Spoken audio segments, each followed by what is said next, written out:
Kashi Vidyapith Varanasi, department of fine arts. बच्चों की सुविधा के लिए, बहुत सारे बच्चे जो तैयारी कर रहे हैं उनकी सुविधा के लिए मैं रेगुलर में और उत्तर प्रदेश सरकार के निर्देशानुसार भी हम ई लर्निंग कंटेंट यूट्यूब के माध्यम से उपलब्ध हैं।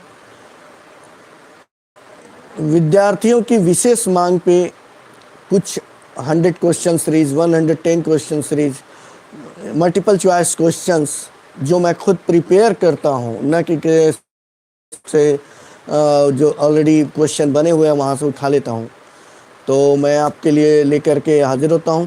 तो आज की श्रृंखला हम शुरू करते हैं। उसके पहले मैं सभी लाइव जुड़े हुए विद्यार्थी, पाठकों, सुधीजनों, दर्शकों से निवेदन करूंगा कि आप सब नोट डाउन करने के यदि पेन पेंसिल लेकर बैठे हैं तो अति उत्तम, बहुत अच्छा रहेगा। और हम आज लाइव क्लास की सीरीज़ में 110 क्वेश्चन की ये सीरीज है जिसमें हम एस्थेटिक के पार्ट को भी टच करेंगे। लेकिन एस्थेटिक के पार्ट का सेशन जो है वो दूसरे सेशन में होगा। आज हिस्ट्री ऑफ विजुअल आर्ट से ही मेरा कंसर्न है, जिसमें बहुत कम मात्रा में प्रिमिटिव के क्वेश्चंस हैं, लेकिन उसके बाद के रेगुलर क्वेश्चंस ऐड किए गए हैं। तो आइए हम आपकी क्लासेस शुरू करते हैं। उम्मीद करते हैं सभी लोग तैयार हो चुके हैं। तो पहला क्वेश्चन है, वज्रयान बौद्ध धर्म में बुद्ध बोधिसत्व की संगनी को क्या कहा जाता है? उम्मीद है निश्चित ही नया क्वेश्चन होगा आप सभी लोगों के लिए। वज्रयान बौद्ध धर्म में बुद्ध बोधिसत्व की संगनी को क्या कहा जाता है, यानी बोधिसत्व के साथ संगनी को क्या कहा जाता है?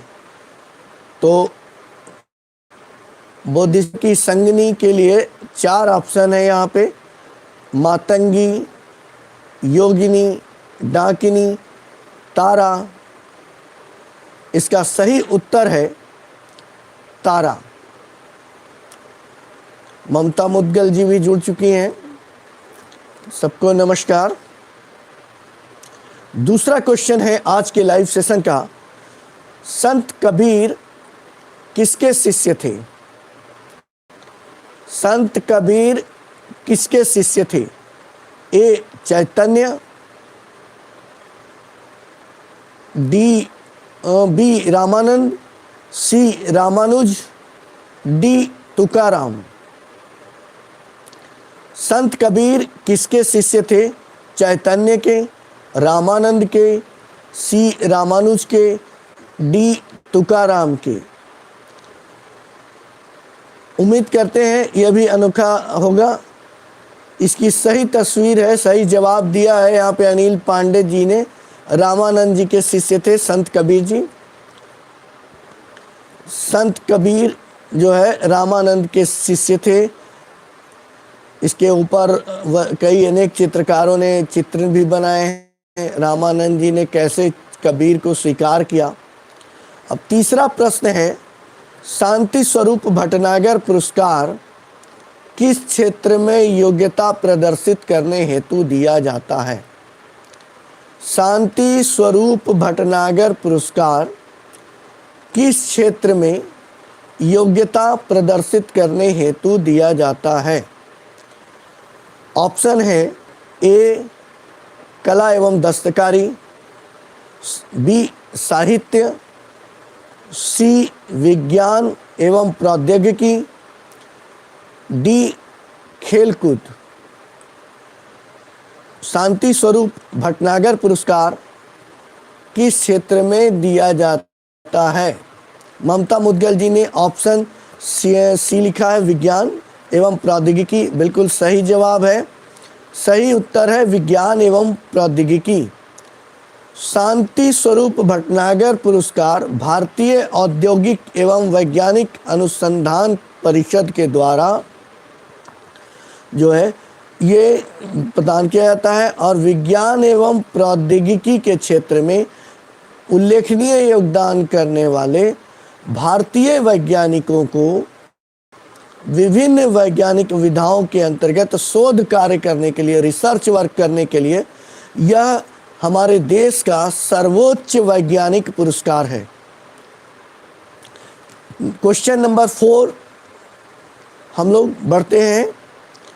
निम्नलिखित में से किसे यक्ष एवं यक्षिणियों की पूजा में विश्वास था?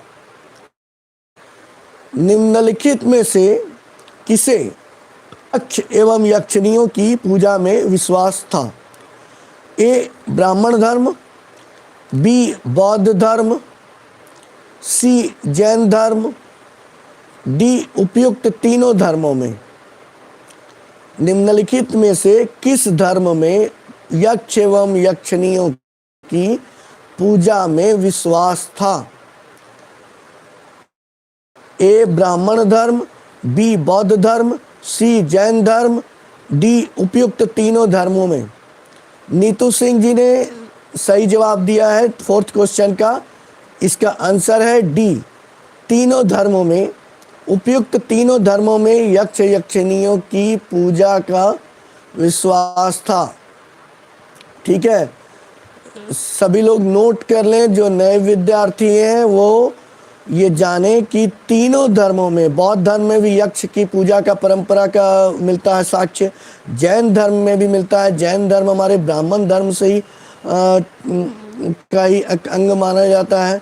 कालांतर में सबको अलग, जब जैनिज्म बढ़ा, बुद्धिज्म बढ़ा, तो ये सब को जब एक धर्म की एक अलग तरह की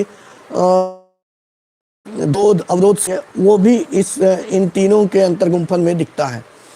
तो अब जानिए कि तीनों धर्मों में, ब्राह्मण धर्म में, बौद्ध धर्म में और जैन धर्म में यक्ष यक्षिणियों की पूजा में विश्वास करता था। नेक्स्ट क्वेश्चन है नंबर 5। अशोक के किस अभिलेख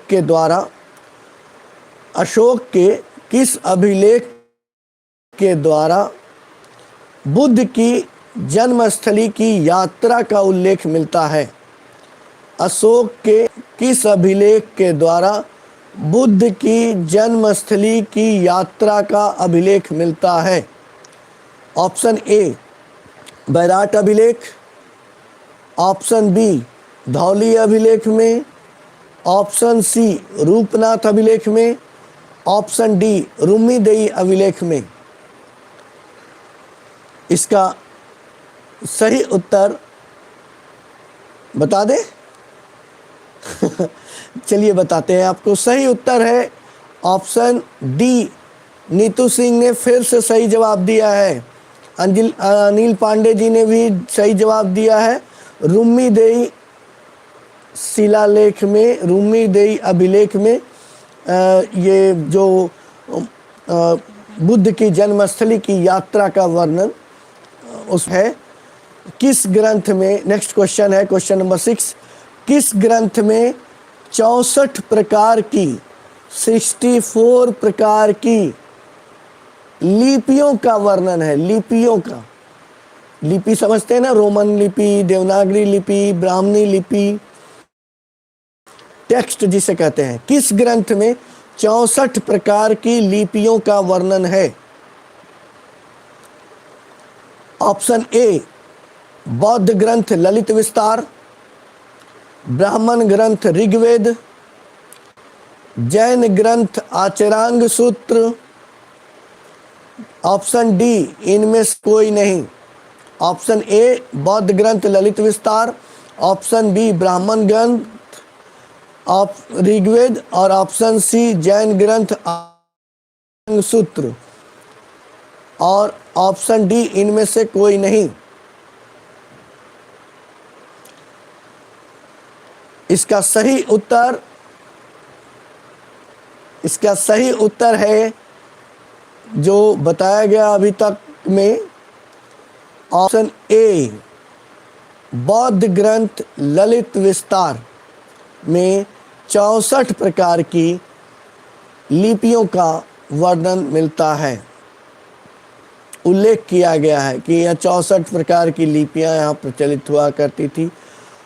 कौन कौन सी लिपियां हैं ये सभी बताए गए बौद्ध ग्रंथ के ललित विस्तार ग्रंथ में।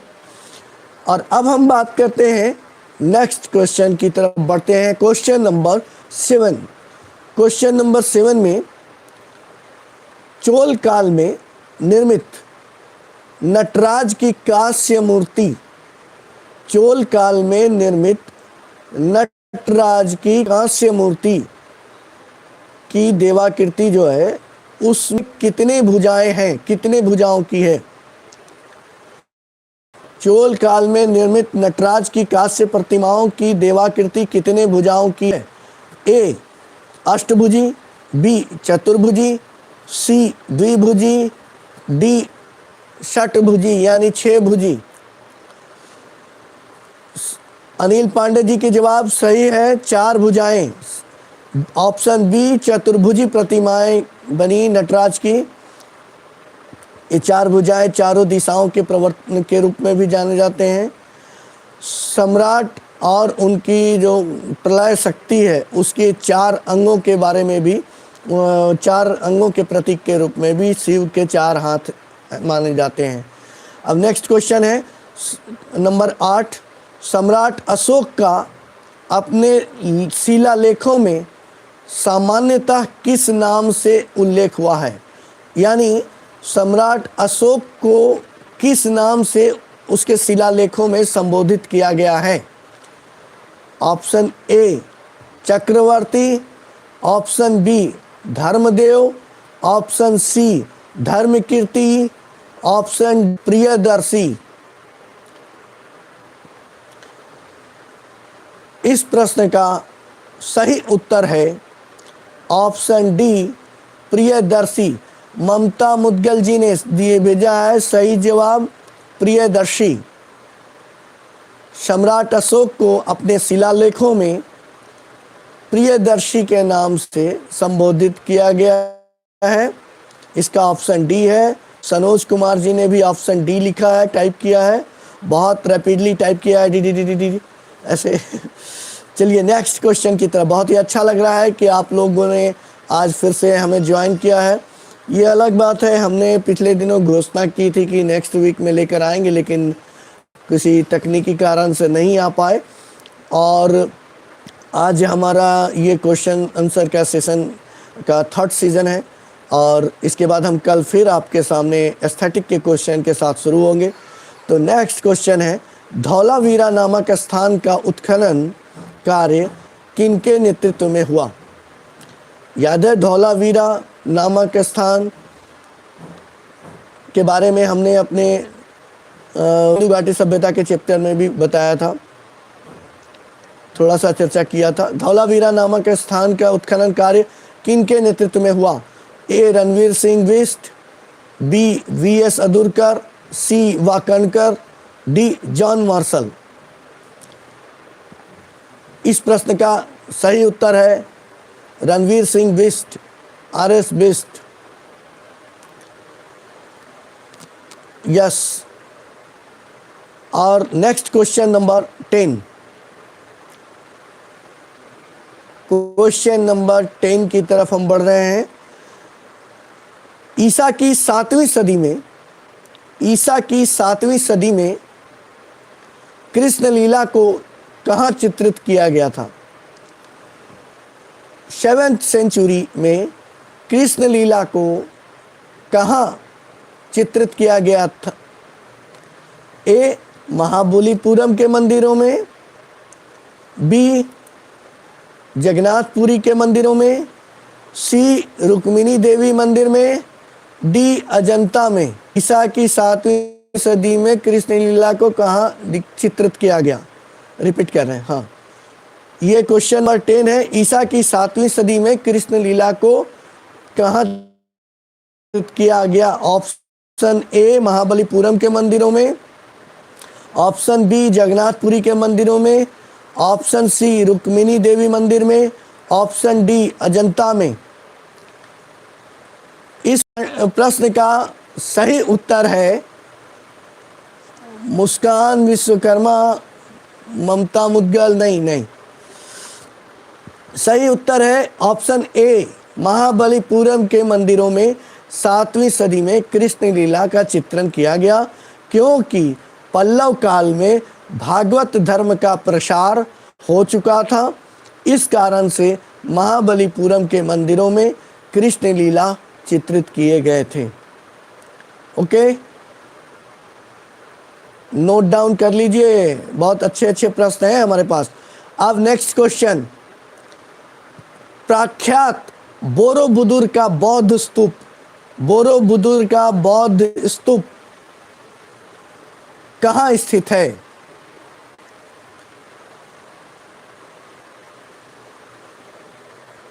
प्रख्यात बोरोबुदुर का बौद्ध स्तूप कहाँ स्थित है? ए पटना, बी जावा, सी अंडमान निकोबार, डी श्रीलंका। प्रख्यात बोरोबुदुर का बौद्ध स्तूप कहाँ स्थित है? ममता मुदगल जी ने बहुत ही सही जवाब दिया है, इन जावा, जावा में ऑप्शन इसका सही उत्तर है ऑप्शन बी जावा। नेक्स्ट क्वेश्चन बहुत ही सरल है और उम्मीद है शेर शाह सूरी का मकबरा कहाँ है? शेर शाह सूरी का मकबरा कहाँ स्थित है? ऑप्शन जरूर सुनिए पहले, option A Nai Delhi, option B Mumbai, option C Bulandshahr, option D Bihar. Option A Nai Delhi, option B Mumbai, option C Bulandshahr, option D Bihar. Priyadarshan ji ने लिखा है बिहार और उस साथ में स्थान का भी नाम दिया है सासाराम। शेर शाह सूरी का मकबरा बिहार के रोहतास जिले में सासाराम में स्थित है। नेक्स्ट क्वेश्चन बहुत ही, ये भी आपके मस्तिष्क पे जोर डालने वाला होगा थोड़ा सा, उम्मीद करते हैं। जैन धर्म में त्रिरत्न का क्या अर्थ है? जैन धर्म में त्रिरत्न का क्या अर्थ है? ऑप्शन ए सम्यक ज्ञान, सम्यक आचरण और सम्यक,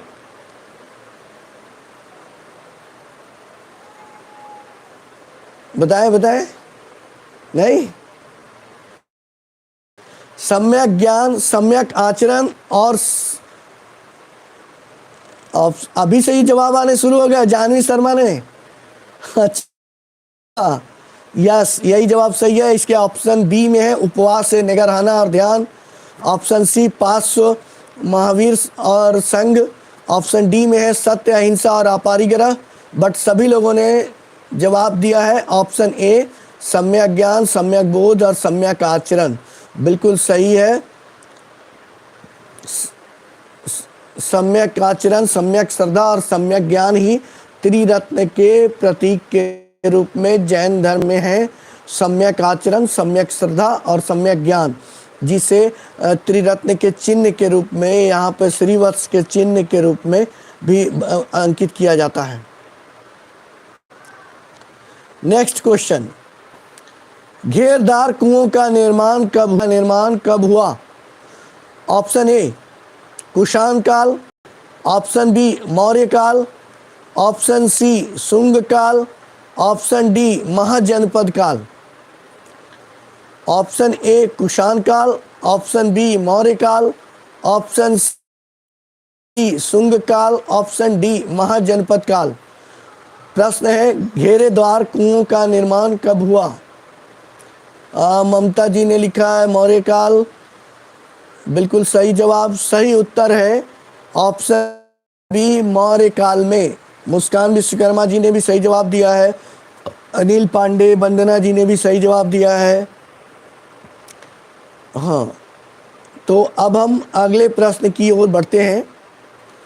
नेक्स्ट प्रश्न है महात्मा बुद्ध की जीवन घटनाओं तथा उनकी यात्रा पर की यात्रा भगवान बुद्ध ने जहाँ जहाँ किए, भगवान बुद्ध की जीवन घटनाओं तथा उनकी यात्रा किए जाने वाले स्थानों पर निर्मित वास्तु निम्नलिखित में से किस श्रेणी में आते हैं?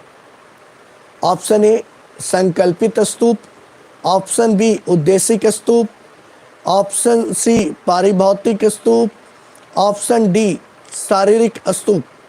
फिर से, महात्मा बुद्ध की जीवन घटनाओं तथा उनकी यात्रा किए जाने वाले स्थानों पर निर्मित वास्तु स्तूप निम्नलिखित में से किस श्रेणी में आते हैं? जानवी शर्मा जी ने सही जवाब दिया। अब लोगों के सही जवाब आ रहे हैं। हाँ, लाल, अच्छा, प्रियदर्शन जी, हाँ, ऑप्शन बी इसका सही जवाब है, उद्देशिक स्तूप।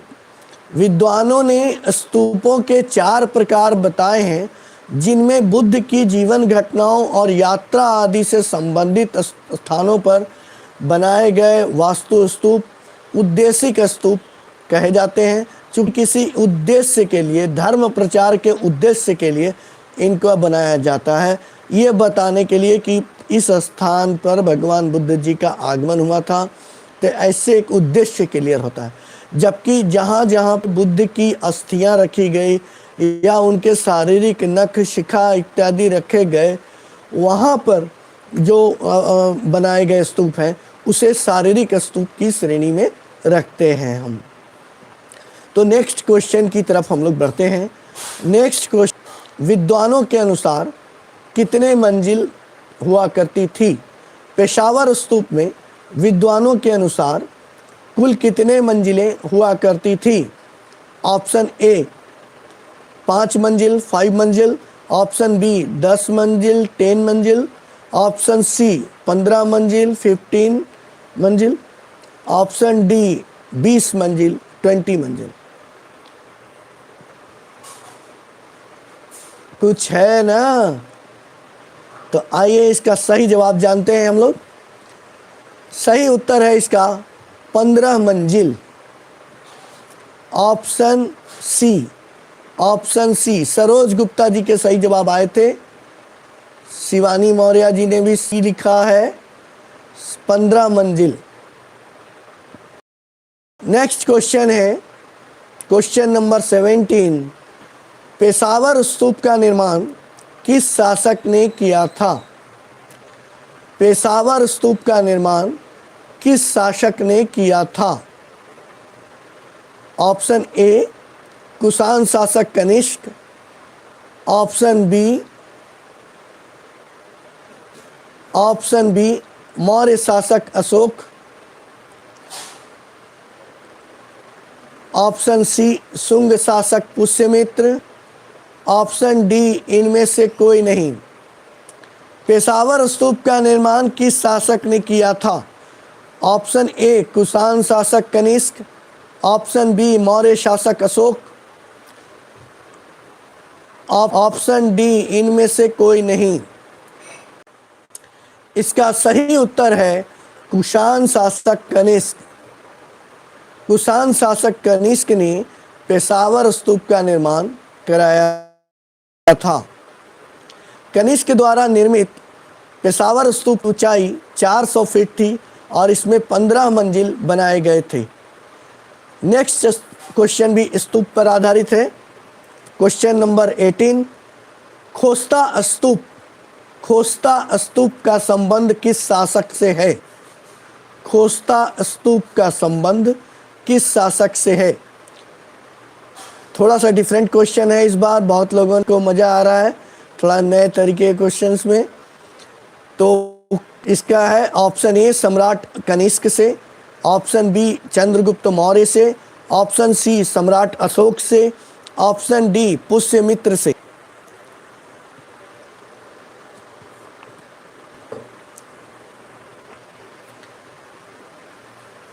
इस प्रश्न का उत्तर है ऑप्शन ए सम्राट कनिष्क से। नीतू सिंह ने ए लिखा है, वैभव विश्वकर्मा जी ने भी लिखा है सम्राट अशोक।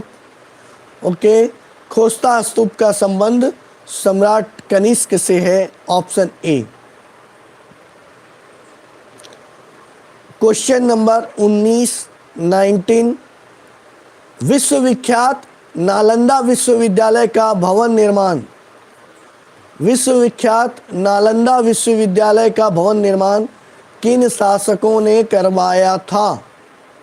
ऑप्शन ए मौर्य वंशी शासक सम्राट अशोक ने, गुप्त वंशी शासकों ने, सी सम्राट हर्षवर्धन ने, डी उपयुक्त में से कोई नहीं। नालंदा विश्वविद्यालय के भवन का निर्माण किसने करवाया था? नीतू सिंह के जवाब सही आए हैं। ऑप्शन बी गुप्त शासकों ने। अनिल पांडे जी ने भी सही जवाब दिया, आकांक्षा जी ने भी सही, प्रियदर्शनी जी ने भी। हाँ, तो अब हम अगले क्वेश्चन की तरफ बढ़ते हैं, क्वेश्चन नंबर 20। लेकिन उसके पहले मैं बता दूं कि विश्वविख्यात नालंदा विश्वविद्यालय भवन के जो भवन थे वे 5वीं सदी में कुमार गुप्त प्रथम के द्वारा निर्मित किया गया था, जो गुप्त वंश के शासक थे। और क्वेश्चन नंबर 20 में है, सातवाहन काल का सर्वाधिक प्रसिद्ध चैत्य कहाँ है? सातवाहन काल का सर्वाधिक प्रसिद्ध चैत्य कहाँ है?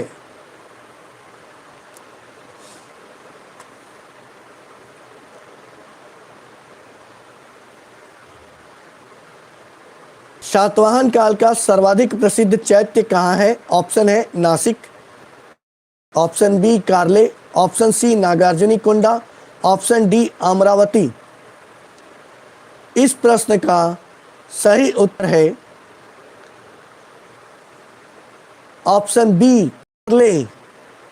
सातवाहन काल का ये बनाया हुआ है कार्ले, ऑप्शन बी कार्ले चैत्य। मुस्कान विश्वकर्मा जी ने लिखा है ऑप्शन बी कार्ले चैत्य है।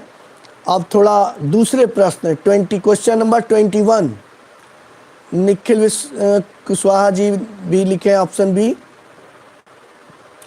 अब 21 की तरफ हम बढ़ रहे हैं। गोमतेश्वर की विशाल प्रतिमा, विशाल जैन प्रतिमा कहाँ स्थित है? गोमतेश्वर की विशाल जैन प्रतिमा कहाँ स्थित है? Option A Shravanabelagola, option B Ujjain में, ऑप्शन सी अजमेर में, ऑप्शन डी कन्याकुमारी में। ऑप्शन ए श्रवणबेलगोला में, ऑप्शन बी उज्जैन में, ऑप्शन सी अजमेर में, ऑप्शन डी कन्याकुमारी में। जानवी शर्मा जी, अनिल जी, प्रियदर्शनी जी, इन सब के जवाब हैं ऑप्शन ए। सही उत्तर है ऑप्शन ए श्रवणबेलगोला में